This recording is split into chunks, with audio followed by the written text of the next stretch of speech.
Salut tout le monde, petite vidéo sur la chaufferie de la piscine. Donc voilà, chaudière de Dietrich Oertli. Bon, c'est une Oertli à l'origine, une MC25. Donc je vous l'avais déjà présenté. C'est la chaudière qui chauffe la piscine, comme on peut le voir ici. Donc une petite piscine de 10 mètres cubes Intex. C'est une chaudière de 25 kg. 25 kW au propane qui tourne sur une bouteille de GPL. Donc je vous avais déjà présenté un peu le système avec le bypass par terre dehors, les tuyaux, donc aspiration, refoulement. Le bypass est sur le tuyau de refoulement, celui-là. Donc là on peut voir que la pompe de la piscine tourne, hein. Elle est en fonctionnement. Il reste que 2 heures de fonctionnement. Elle est en pression aussi parce que j'ai fermé le bypass. Voilà, petite mise au point. Donc infiltration. C'est tout en mode normal, sauf qu'en fait j'ai bridé la sortie de la pompe pour qu'elle monte en pression et qu'elle envoie l'eau dans la chaudière. Ça rentre par en dessous, ça rentre par ici, mais ça rentre par là et ça sort par ici. Donc ça c'est l'aller, ça c'est le retour chauffage, ça c'est le départ chauffage et le gaz. On peut le voir à la vanne. C'est une chaudière qui était déjà montée au propane. Et on peut voir là-bas la sortie des condensats, le siphon qui normalement devrait goûter ici. Ça devrait goûter.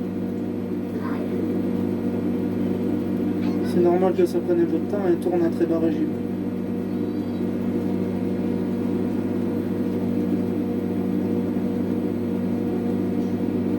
Bon, il n'a pas envie de goûter apparemment. Donc je vous enlève le zoom.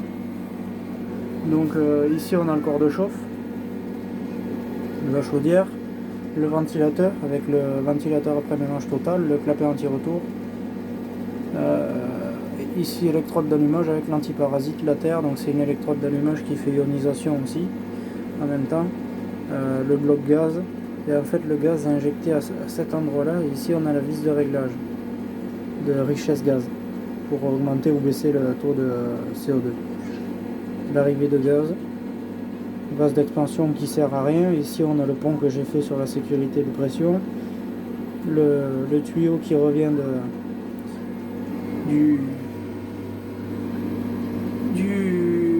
dégazeur qui est juste ici.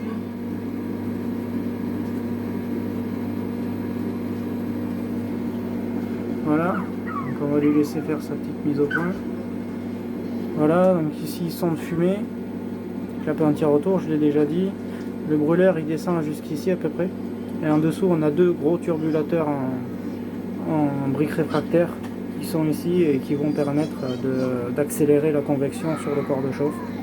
Donc ça se fait du haut vers le bas et là on a le récupérateur de condensat avec la sortie des condensats qui se fait à ce niveau là. Ça tombe dans le siphon et comme on peut le voir le siphon est bien rempli. Voilà, le siphon est bien rempli jusqu'ici, le condensat. Et notre sortie fumée ici. Voilà, il fait sa mise au point. Petite sortie fumée ici avec prise de dépression et prise de fumée pour les mesures d'émission. Donc je sais pas si on va le voir, mais à ce niveau-là, oui, on le voit un peu. On voit dans le petit miroir la lueur rouge de la flamme. La chaudière tourne en très bas régime. Pourquoi elle tourne en très bas régime? Parce que comme on peut le constater, attendez, je vais mettre un peu de lumière, on va ouvrir le capot de commande. Alors, tac. Voilà, on va mettre un peu de lumière. Donc là, on va aller sur mesure. Donc on fait mesure. On peut voir que la température chaudière est à 36,4. Donc c'est la température du corps de chauffe, du retour chauffage, du départ chauffage, pardon. Donc ce qui part dans la piscine est à 36,4. Là, on n'a pas de température extérieure, il n'y a pas de son extérieur. Là, on a la température des fumées qui est à 32 degrés. Ici, on a la température du retour chauffage, donc là, c'est la température de la piscine, qui est à 31 ou 32 degrés. La piscine est à 32 degrés. Ici, on a la pression, donc ça, on s'en fiche, c'est un point. Là, on a la vitesse du ventilateur, donc la vitesse de lui, qui est prise à ce niveau-là, sur la carte électronique. Donc le ventilateur est à 1740 tours. Et là, on a la puissance instantanée de la chaudière. Elle tourne à 4 kW. 3,9, 4 kW. Elle est bridée à 20%. Elle ne peut pas monter plus haut que 20% à 45 degrés. Ça, c'est le courant d'ionisation, on s'en fiche aussi. C'est pour les réglages. Ça, c'est le nombre de démarrage. Ça, c'est les nombres d'heures de fonctionnement du brûleur. Donc, on peut voir qu'il a fonctionné 16 615 heures, le brûleur. C'est une chaudière qui a 15 ans. Ça, on s'en fiche. Donc, on va faire retour. Voilà. Et on va refermer le capot pour la remettre en mode normal. Donc là, elle va afficher alternativement le jour qu'on est, l'heure et la température de la chaudière. Voilà. On peut voir qu'on est en pompe A. Donc c'est circulateur A, celui-là, circulateur à vitesse variable. Et on peut voir qu'on est en chauffage seul. Il n'y a pas de 23 volts. Sinon, il y aurait une espèce d'étoile ici avec les 4 flèches. Les 3 flèches, pardon. Voilà. Donc ici, bouton de réarmement et ici, bouton d'allumage. À ce niveau-là, on peut voir la vidange qui sert totalement à rien là, mais c'est la vidange du chauffage. Voilà, c'est un tableau qui est très très bien conçu, entièrement étanche. Je vais vous montrer un peu plus loin.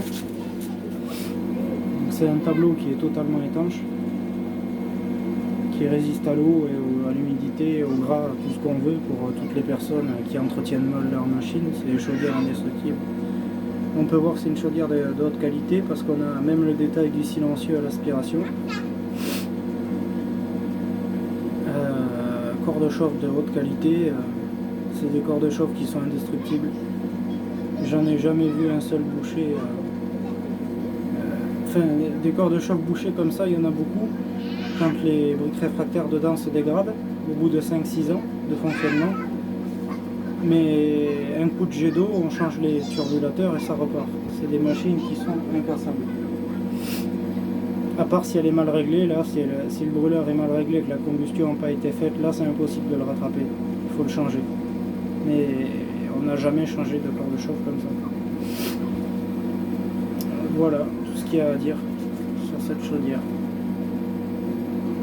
Merci à vous de me suivre, à notre équipe de 14 abonnés. Merci à vous.